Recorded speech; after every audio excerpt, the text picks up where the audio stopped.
I'm a guy that's 26. Each day I build with bricks. I like Star Wars playset. I'm Rich Boy J.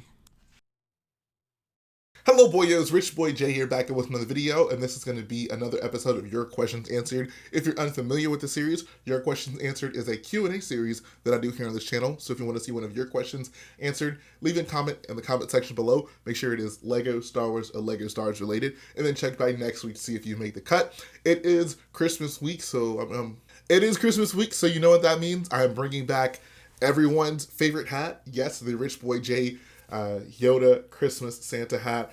So unfortunately, the thing about this hat is I could barely fit it before. If you don't know this about me, I suffer from an unusually large head. That is just something that I've had to deal with my entire life. What that means is that things that are considered, one size fits all is never the case for me when it comes for hats. I literally cannot find hats that are big enough for me. Like, I went to Lids about a couple years ago and I'm like, you know what? I want to start wearing more hats. Let me go buy a hat. And I found what was like the largest hat in the store. It didn't fit me. And then I asked the guy who worked there, I'm like, yo, like, is this the biggest size you have? And he's like, yeah, that's the biggest size we make. So I was just like, oh, okay. So as it stands, I could barely fit this hat before. Now that I've grown my hair out, I can really barely fit it. Like, it's a pretty tight squeeze if I try to wear this hat. So I'm going to do this for you guys because I'm in the Christmas spirit.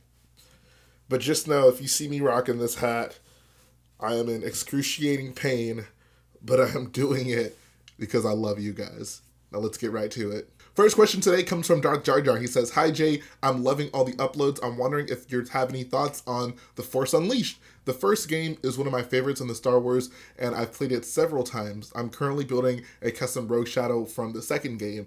It gets a pretty small amount of recognition in the LEGO community, and I'd love to know your thoughts."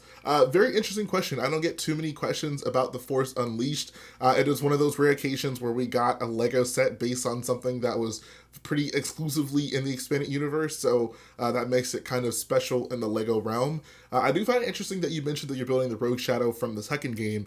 Is it the case that the Rogue Shadow is different in the second game, or is it exactly the same, or maybe there's a small changes to it from the first game to the second game? Because I'm pretty sure the Rogue Shadow LEGO set is based on the first game, if I'm not mistaken. Either way, I have limited experience with the series. I only played the demo of the first game on my Xbox 360 whenever that was around, and I thought it was kind of fun. I thought the Force mechanics were a pretty new thing. They went pretty heavy on giving you a lot of control over the Force and your character, so that was one of the big selling points of the game, and I think it translated well to the actual gameplay from what I can remember. In hindsight, just really thinking about what I know about The Force Unleashed, I think it's one of those stories that works best when it's not canon. I don't like the idea of Darth Vader having an apprentice. It seems very fan fictiony to me, and a lot of the things that Starkiller does in the game is very fan fictiony and just so over the top, like using the Force to pull a Star Destroyer out of the sky. That's something that I don't think would translate well onto like a Star Wars live action movie or something like that. But nowadays with Star Wars, like, who knows? Boba Fett's still alive. But anyways, I had pretty limited experience with it. From what I can remember, the gameplay seems pretty fun, but the story is a bit much from what I know about the series. Next question comes from Captain Lego Star Wars. He says, "Considering you like the sequels, what is something First Order related that you would like to see in future content or something further expanded upon?"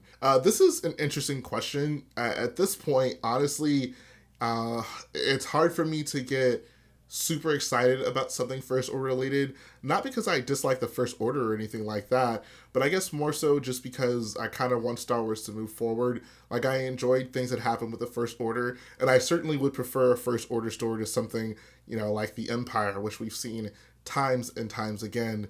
But I really just want something new and fresh and just kind of for the galaxy to move forward.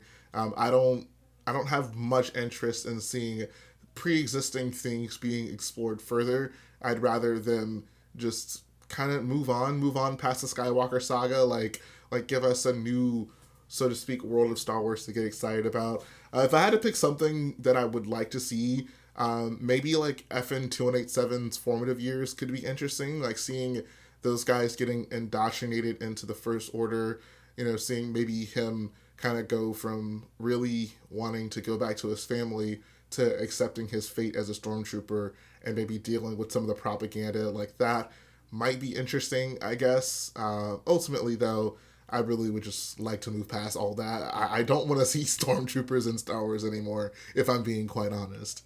Next question comes from M Brick Productions. He says, for your collection, would you rather have a Lego playset or a custom build? This is a very broad question. There's so many ways I could go with it, but it did raise some thoughts in my mind, and I think this is a discussion I'd love to have with you guys in regards to maintaining some sort of balance when it comes to Lego sets and custom builds in your collection. I'd love to know. So when you guys are thinking like, what do I want in my collection? And let's say, you buy a Lego set and maybe you see a cool mock of that. If you were to build that mock, would you say, okay, I don't need the Lego set anymore? Or do you keep the Lego set because you're a collector and part of your collection is getting things that Lego releases? I find that's kind of a fine line that I walk as well. For me, most of the time, I can pretty easily just disregard a set, especially if it's something that I have a nice mock of. But I have to admit, there is still a part of me that's like, I kind of want to keep these sets built because I'm a Lego collector, and there's just something nice about going back to play sets and being like, oh yeah, like this is kind of where Lego was going during this period. And I don't know, just being able to observe the big picture of like, the trends for Lego playsets. There's just, for whatever reason, something nice about having, a playset, even if it's something you have a cool mock of, just there in your collection where you can go and pick it up and observe it. So I think, while it is relatively easy for me to just say, yeah, like mocks are the way to go, and it'd be awesome if my collection was exclusively very detailed mocks. But for whatever reason, even at this point as an adult, there is still a part of me that will always have a soft spot for having Lego playsets in my collection. Just, I guess because that's what I grew up on, right? Like those are the things that make me fall in love with Lego. And I don't know if I'll ever be able to completely detach myself from that. But I'd love to pass that question on to you guys. When it comes to your collections, how easy is it for you to scrap a Lego set? Does it mean anything for you to have a collection of Lego sets to say, oh yeah, I have this set, and this set? Or do you just care about having the vehicle and you don't care whether or not it's something officially from Lego or if it's like a mock or something? I'd love to hear how you guys feel about that. Next question comes from JD Studios. He says, worst minifigure scale Star Wars remake. For me, it's either the 2014 MTT or the 2016 Turbo Tank. I brought this question up because I really do feel like these sets get such a bad rap for no reason, really. Like, I think both of these sets in a vacuum, like if you ignore their predecessors, would be great sets. Like they're both fine sets. There's nothing like terribly wrong with either of these sets. The newest Turbo Tank is far more sturdy than the old one.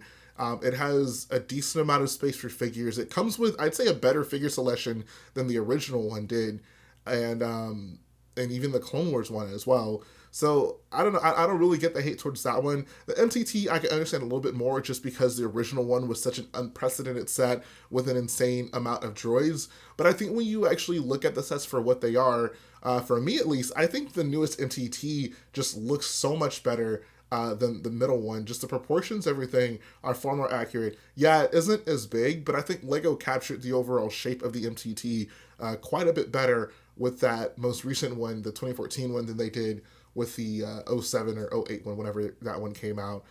So I think that both of those sets kind of unfairly get a bad rap.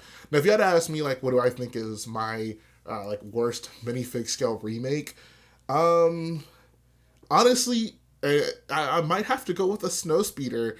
And I mean, the Snowspeeders have gotten like slightly incrementally better since Lego has been making them, but the fact that it's been so many years and they're still kind of sharing the same design philosophy as like the second one they made, rather than really evolving with the times and just getting more accurate. The Snow Speeders, for whatever reason, seem to be just kind of stuck in a time warp, so to speak, where Lego just hasn't really done anything to make them, I guess, evolve with the modern times, kind of like they've done with X-Wings and Y-Wings. For whatever reason, the Snow Speeders just haven't really evolved that much. So for me, I might go with like the most recent Snowspeeder that we got.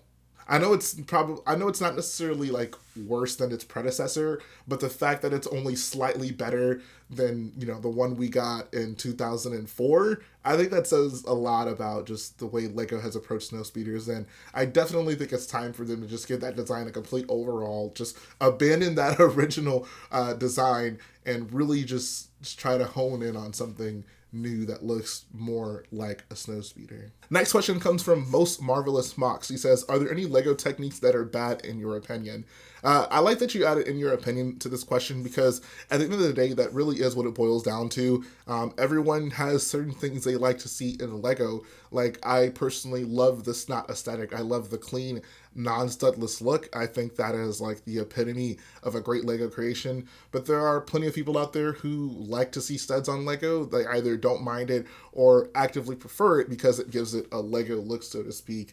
I don't think that necessarily means that either of us is wrong, but it just means that different people like different things when it comes to Lego. So when it comes to me, you know, anything that, you know, is prioritizing snot techniques, like those are things I look forward to and I would judge them as good techniques, and things that maybe avoid that or actively try to include studs are ones that I would say don't really fit what I like to see from a Lego set. A Lego mock. The only types of techniques that I actively dislike are ones that I think kind of manipulate the Lego to an insane extent. Like, I think painting Lego is a big no-no. Like, that is 100% why I draw the line. That's something I just would not do unless it was a case where, like, you know, something like, I think about like my monster trucks, for example. I make Lego monster trucks, and you can literally see, I think one of them is like right there poking out, and then there's wheels that I'm using for them, and Lego doesn't really make a ton of wheels at that scale. So at some point I might have to paint those wheels, just because, you know, like, I'm not going to try to brick build a wheel. It's just never going to look good, especially when all the other trucks have that specific design of a wheel. So in that circumstance, like, I could see myself having to paint Lego, but painting Lego just to avoid like integrating those details with bricks and like making that part of your design, I think that's 100% where I draw the line, and I would kind of judge that as a bad technique. But yeah, that's kind of how I feel about it. Next question comes from Styx Studios. He says, question, would you ever build another large-scale sequel mock like Takodana would be an awesome one to do, or even like Asian Claws? This is a wonderful question. So obviously, you know, out of the gate, I've pretty much exclusively done like Disney Star Wars mocks, right? Started off with Scarif, went to Crate, did Vardos, and I did Starkiller. And I'm doing Camino next. So people are wondering, you know, am I ever going to go back to doing sequel mocks? Absolutely. I haven't abandoned the sequels at all. So don't think that's the case by me deciding to do Camino. Insofar as what I would love to build from the sequels, for whatever reason, Canto Bike has really been on my mind a lot lately. I think that would just make for a beautiful, beautiful mock with, you know, this giant, dimly lit city on a cliff that kind of lowers down to a beach and then a large ocean. I think that Canto Bight has an opportunity to be a just wonderful looking build. Like, I think that Las Vegas in real life is a cool location, and Las Vegas in Star Wars is an even cooler concept. So Canto Bight would be up there for me. Like you mentioned, Takodana would also be a fun build to do. I think it'd be really nice to do Takodana in the like post wreckage scene, so you'd have, you know, an exploded Maz's castle and just ruins of that everywhere, and a forest, and of course the X-Wings flying over the lake. I think that was one of the most beautiful visuals from that movie. So even though, you know, I guess I'm taking a break from the sequel, so to speak, there still are plenty of things I would love to build from those movies. And that's the finish of the video today, guys. I hope you enjoyed checking out your questions answered. Once again, if you want to see your questions answered, leave it in the comment section below, and then check back next week to see if you make the cut. If you like what I do, go ahead and support the video by hitting the like button, support the channel by smashing that subscribe button, and I'll be back again very soon.